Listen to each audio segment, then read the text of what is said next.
तप आहे, ज्ञानरूप तप आहे, भगवंताच्या अनुसंधानात्मक तप आहे, त्याला काय म्हणतात विचाररूप तप. आणि ध्रुव भगवंताने भगवंताच्या प्राप्तीसाठी जे तप केलं ते कोणतं तप आहे?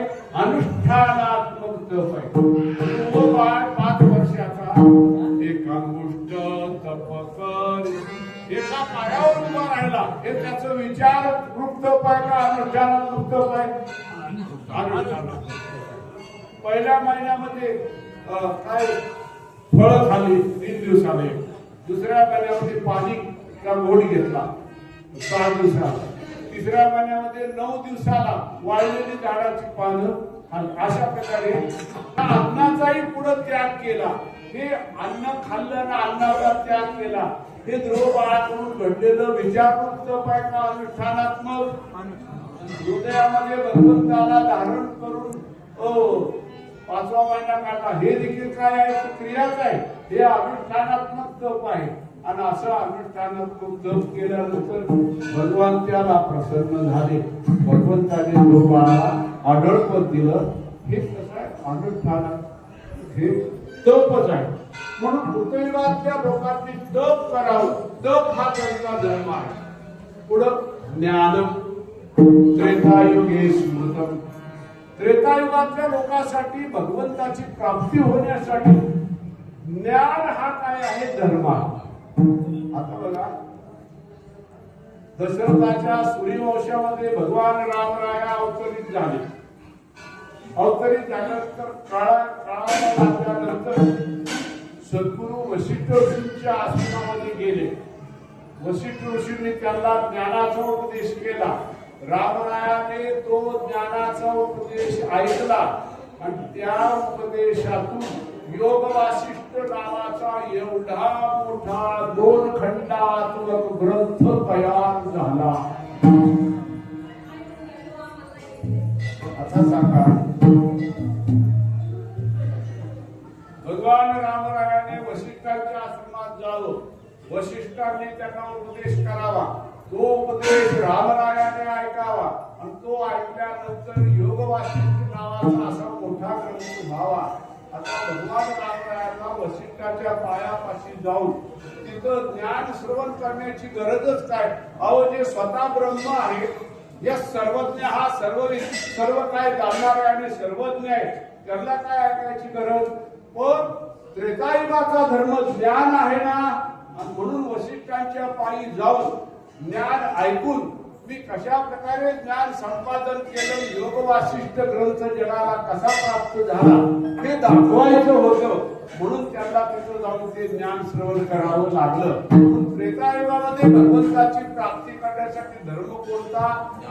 ज्ञानम त्रेतायुगे स्मृतम. आता द्वापर युग, द्वापरेच अध्वराः प्रोक्ताः. द्वापर युगामध्ये अध्वर शब्दाचा अर्थ आहे यज्ञ. ध्वरा म्हणजे हिंसा आणि म्हणजे हिंसा नसलेला. यज्ञामध्ये सुरुवातीला शेवटीला कधी बळी दिला जातो, पण ती यज्ञाच्या शास्त्रामध्ये ती हिंसा मानली जात नाही. ध्वरा हिंसा आहे, म्हणजे नाही, ज्यात हिंसा नाही असा तो काय आहे? यज्ञ आहे. म्हणून यज्ञातिक कर्म करणं हा द्वापरयुगाचा धर्म आहे. आणि कलियुगाचा धर्म काय? कलव दानम दया.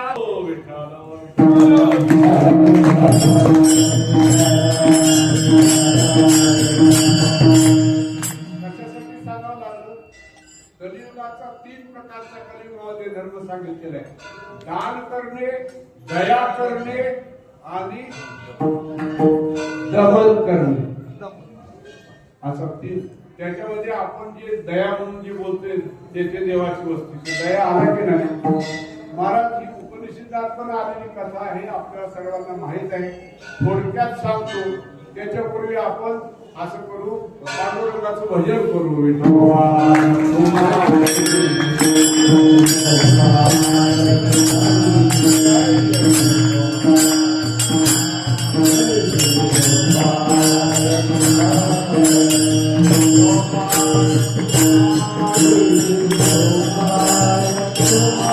Thank you.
भगवंताने प्रजापती भगवान ब्रह्मदेवाने देव दानव आणि मानव यांची सृष्टी निर्माण केली. प्रत्येक जण आपापली देवलोकामध्ये, मनुष्य पृथ्वी लोकामध्ये, दानव पाताळ लोकामध्ये, राक्षस आपापली वाटचाल करतायत. पण एकदा ते सगळे एकत्र आले आणि ते म्हणाले भगवान ब्रह्मदेवाने आपल्याला निर्माण केलं, पण आपल्या कल्याणाचा मार्गच सांगितला नाही. सांगायला मग आपण सगळे उद्या एकत्र येऊ आणि एकत्र मिळून देव दानव मानव मिळून भगवान ब्रह्मदेवाकडे सत्यलोकात जाऊ. दुसऱ्या दिवशी 9:30 वाजता ते एकत्र आले आणि सगळे मिळून सत्यलोकामध्ये 11 वाजता जाऊन पोहोचले. भगवान ब्रह्मदेव म्हणाले वा वा या या. अरे पण एखादा मुलगा आला तर त्याचा काय विचारायचं, त्याचं काय प्रश्न ऐकून कल्याण करायचं हे सांगता येईल. परंतु तुम्ही काय विचार करून आला की काय? देव दानव मानव सगळे एकाच वेळी एकत्र मिळून एका विचाराने आलेला दिसतात. काय विचार आहे तुमचा? काय मला विचारायचं का? हो म्हणजे विचारायचे. काय विचारायचे? त्यावेळेला ते म्हणाले देवा तुम्ही आम्हाला निर्माण केलं. भगवान ब्रह्मदेव म्हणाले होय. आमचे तुम्ही मायबाप आहात. होय. आम्हाला निर्माण केलं, परंतु आमच्या कल्याणाचा मार्ग तुम्ही सांगितलाच नाही. खरी गोष्ट आहे नाही. मग आम्हाला निर्माण केलं तसं आमचं परम कल्याण होईल असं आमच्यासाठी काहीतरी साधन सांगा, मार्ग सांगा. ते म्हणाले फार चांगला प्रश्न केला. तुमचा प्रश्न मला आवडला. लौकिक नाशवान त्याला प्रेय वस्तू म्हणतात. प्रेय वस्तूच्या प्राप्तीसाठी तुम्ही प्रश्न केला नाही. अविनाशी भगवंताच्या प्राप्तीसाठी श्रेय लाभासाठी तुम्ही प्रश्न केला. त्यामुळे तुमचा प्रश्न मला आवडला. मग चांगली गोष्ट आहे. मग आम्हाला आमचं कल्याण सांगा. त्यावेळेला महाराज ते म्हणाले सांगतो, पण थोडी अडचण आहे. काय? तुम्हाला साधं सांगायचं नाही, परम कल्याण व्हावं याच्यासाठी साधन सांगायचे. त्याच्यासाठी अधिकार नको का? याला माहिती आहे. मी नेहमी वाक्य सांगतो अनधिकाऱ्याला ब्रह्मज्ञान सांगून उपयोग नसतो. जसं कुत्र्याला खीर पाजून उपयोग नसतो, पाजलं तर ते ओपनच टाकत असतं, तसं अनधिकाऱ्याला ब्रह्मज्ञान सांगितलं तर ते त्याला पचत नाही. यासाठी तुम्ही अधिकारी व्हायला पाहिजे. सगळे म्हणाले अधिकार एका आवाजात, अधिकार कशाने येईल आम्हाला? ब्रह्मदेव म्हणाले काय नाही, फक्त 100 वर्ष ब्रह्मचर्याचं पालन करायचं. फक्त पुढे किती? 1-2 नाही, 100 वर्षाचं ते ब्रह्मचर्य. त्याला ते सगळे म्हणाले हो हो आम्ही 100 वर्ष ब्रह्मचर्य पालन करायला तयार आहोत. ठीक आहे, मग पालन करून या, मग तुम्हाला मी साधन सांगतो. हे गेले देवांनी, मानवांनी, दानवांनी 100 वर्षात ब्रह्मचर्याचं पालन केलं. पालन करून पहिल्यांदा 100 वर्षानंतर इंद्रादी देवता आल्यावर भगवान ब्रह्मदेव बाहेरच बसले होते. एका आसनावर या या म्हणे, या आला होय, कसे आलात? म्हणजे तुम्ही अधिकार मिळवायला सांगितलं होतं 100 वर्षे ब्रह्मचर्याचं पालन करून या. हो सांगितलं होतं, आम्ही 100 वर्षे ब्रह्मचर्याचं पालन करून आलेलो आहोत. असं भगवान ब्रह्मदेवाने डोळे झाकून विचार केला, पाहिलं तर खरंच डोळे उघडले, खरंच तुम्ही 100 वर्षे ब्रह्मचर्याचं पालन करून आलेला आहात. पण आम्हाला अधिकार प्राप्त झाला ना? होय. पण आम्हाला तुम्ही उपदेश करतो म्हणाला होता, कल्याणाचं साधन, परम कल्याणाचं साधन सांगतो मला. ह्या हॉलमध्ये चला, तिथं हॉलमध्ये बसा. बसले, मोठ्या आत्मा ब्रह्मदेव पुढे बसले. सगळेजण डोळे झाका, शांत व्हा, डोळे उघडू नका, कोणी झोपू नका. आणि मी सांगतो तो उपदेश शांत चित्ताने ऐका. हे सगळे डोळे झाकून पाठीचा कडा ताट करून शांतपणे बसलेले. ब्रह्मदेव म्हणाले सांगू उपदेश? हो हो. त्यांनी उपदेश सांगितला. काय? साहेब म्हणजे सांगितला उपदेश सांगून झालं, प्रवचन संपलं. प्रवचन संपलं. ते म्हणाले मी उपदेश केला, ऐकला? देवता म्हणाले ऐकलं. कळलं. हा तुम्ही 100 वर्षे ब्रह्मचर्याचं पालन करून आला, त्यामुळे तुम्हाला कळालं असतं पाहिजे. काय कळालं? तेव्हा सगळ्या देवतांचं नेतृत्व करण्यासाठी देवांचे राजे इंद्रदेव उभे राहिले. ते म्हणाले देवा तुम्ही आम्हाला द या शब्दाचा उपदेश केला. कशासाठी केला? यातून काय कळालं? आमच्या हितासाठी उपदेश केला. पण काय हिताचं काय कळालं? म्हणजे आम्ही देवता जे आहोत ते काय आहोत? आमच्या देवताच्या ठिकाणी विषय अंधता आहे. विषय अंधता, विषय नोरूप आम्ही आहोत. आणि विषय अंधता हा आमच्या ठिकाणी दोष असल्यामुळे दमन करायचं. तुम्ही सांगता का मी? विषयांधता असल्यामुळे आम्ही इंद्रियांचा निग्रह करावा अशा प्रकारे आम्हाला तुम्ही उपदेश केलेला. मधून काय कळालं? दाम्यत. इंद्रियांचा काय करा? दमन करा, इंद्रियांचा निग्रह करा. कारण का देवांच्या ठिकाणी विषयांधता आहे, ती विषयनोरूप आहे. इंद्रदेव विषयांध, ब्रह्मदेव विषयांध. मोहिनीच्या पाठी कोण लागलो?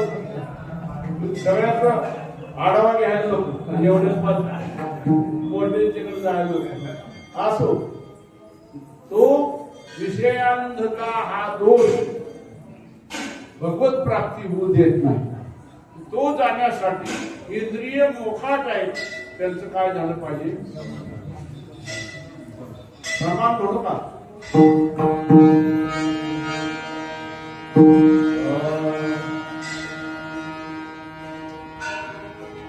योगाचे ते भाग्य क्षमा, योगाचे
क्षमेचं ह्यात घ्यायचं नाही पण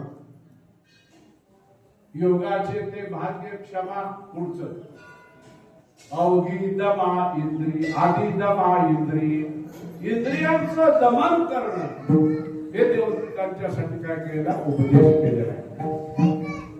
असं केलं तर तुमचा अडथळा अडचण दूर होईल विषय अंधतेचा विषय आणि तुमचं परम कल्याण. मग एक अर्धा तास झाल्यावर मग मानव आले आणि त्यावेळेला या म्हणजे या आला होय ते हॉलमध्ये बसा मंडपामध्ये नाही हॉलमध्ये बसा सगळे हॉलमध्ये बसतो. भगवान ब्रह्मदेव आल्या आसनावर बसले. सावध आहात का? होय. उपदेश करू का? करू. ब्रह्मचर्याचं पालन केले ना? म्हणजे 100 वर्षे ब्रह्मचर्याचं पालन करून आलोय. डोळे झाकून बसा. डोळे मध्ये उघडू नका. झोप येऊ देऊ नका. पाठीचा कणा ताण करून सावधपणे ऐका. मी आता उपदेश करायला लागलो. सांगा बदले. त्यांना उपदेश केला.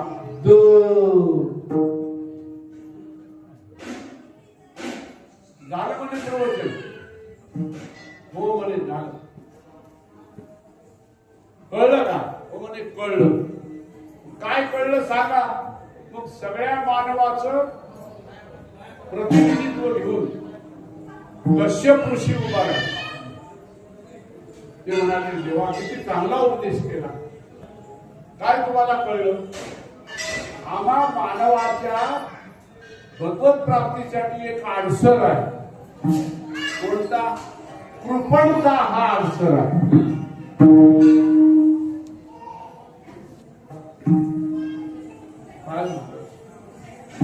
मनुष्य देहामध्ये कृपणता आहे आणि त्या कृपणतेमुळे संग्रह होतो.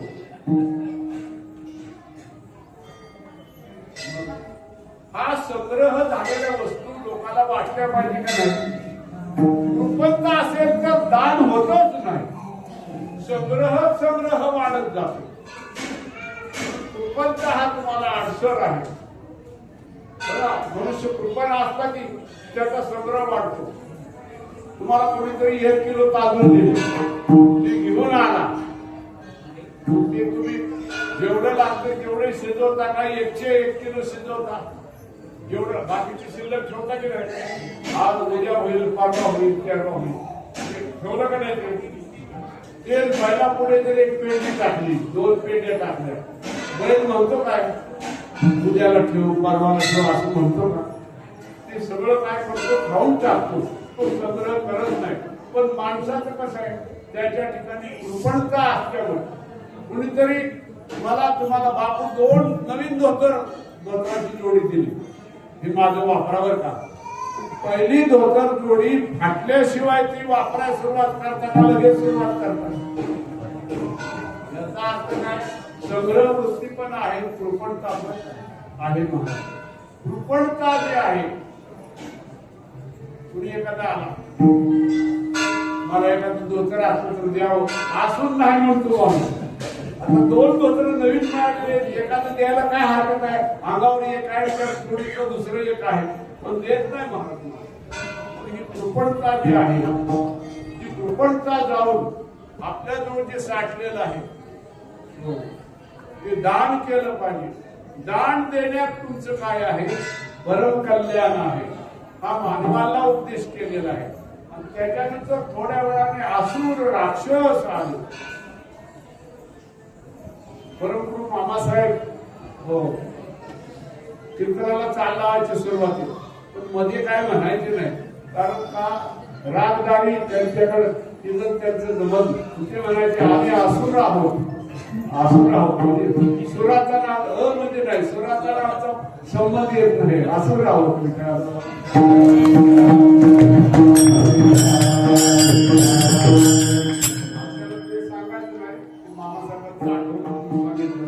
या आला का 100 वर्षाचं ब्रह्मचर्याचं पालन केलं, हो म्हणे केलं, चांगली गोष्ट आहे. त्या हॉलमध्ये बसा. बसले भगवान ब्रह्मदेव आले, मुख्य आसनावर बसले. हो, सगळेजण शांततेने बसा. उपदेश करायचा आहे, डोळे झाकून बसा, पाठीचा काना ताट करा, सावध राहा, कुणीही डोळे उघडू नका, कदाचित झोप आली तरी येऊ देऊ नका. बरोबर प्रवचनाला सुरुवात करा. एकाच झालं, प्रवचन संपलं. वा म्हणजे काय सुंदर प्रवचन सांगितलं. ते काय कळालं का तुम्हाला? तुम्हाला उपदेश केला हो म्हणे कळालं. काय कळालं? सगळ्यांचं प्रतिनिधित्व घेऊन बळीराजा उठला. म्हणजे आम्ही असुर आहे ना, आमच्या हृदयामध्ये क्रूरता नावाची काय आहे? वृत्ती आहे. त्याच्यामुळे हिंसा घडते. हो, काय वाटतच नाही. जणू काय ढेकून मारल्यागतच आम्ही काय करतो? समोरच्या लोकांना मारतो. हिंसा आमचं काय आहे? स्वभाव झालेला आहे. आणि ही हिंसा तोपर्यंत आमचं कल्याण होऊ शकत नाही. म्हणून महाराज आमची हिंसा नाहीशी व्हावी, आमच्या हृदयाची क्रूरता नाहीशी व्हावी आणि आमचं कल्याण होण्यासाठी तुम्ही हा उपदेश केला. म्हणजे काय कळालं? तुम्ही आम्हा सर्व असुरांना दयेध्वम, तुम्ही प्राणी मात्राशी दयेने वागा, दयाभाव त्यांच्यावर व्यक्त करा, सर्वांवर दया करा. त्यांच्यासाठी एकच अक्षर एकच आहे, पण आधी ऐकणारे तिघजण आहेत. तिघांच्या अंतःकरणाची ठेवण वेगवेगळी आहे. देवांच्या हृदयात विषयलोलुपता आहे, विषयानुपता आहे. ती जाण्यासाठी त्यांना दमन करा म्हणून उपदेश केला. मानवाच्या हृदयामध्ये कृपणता आहे, ती जाण्यासाठी त्यांना दान करा म्हणून उपदेश केला. आणि असुरांच्या हृदयामध्ये क्रूरता आहे, ती हिंसा हा स्वभाव आहे. अहिंसक बनून त्यांचं परम कल्याण होण्यासाठी त्यांना दया करा, दया कुरुत किंवा दयेध्वम अशा प्रकारचा उपदेश केलेला आहे. हे सगळं काय महाराज? दयेचं काय महत्व आहे? अशी दया ह्या तिन्हीमध्ये हे काय कसं? कलव दानम दया दमह. कलियुगाचा धर्म काय? दान देणे, दया करणे. त्यामध्ये दया आली आणि हा कलियुगातल्या माणसाचा उद्धाराचा काय आहे? त्रेतायुगातल्या माणसाचा तपामुळे उद्धार झाला. कृतयुगातल्या लोकांना भगवंताच्या प्राप्तीचं हा धर्म म्हणून साधन सांगितलं. त्रेतायुगातल्या लोकांना भगवत प्राप्तीसाठी ज्ञान हा धर्म सांगितला. द्वापरयुगातल्या लोकांना परमात्मा प्राप्तीसाठी यज्ञ हा धर्म सांगितला. कलियुगातल्या मानवासाठी दान, दया, दम हे 3 सांगितल्यामध्ये दया हे आलेले आहे. असं दयेचं काय आहे? फार मोठं महत्व आहे. आणखी काय महत्व आहे याचा विचार आपण पुढील शनिवारी करू. ज्ञानेश्वर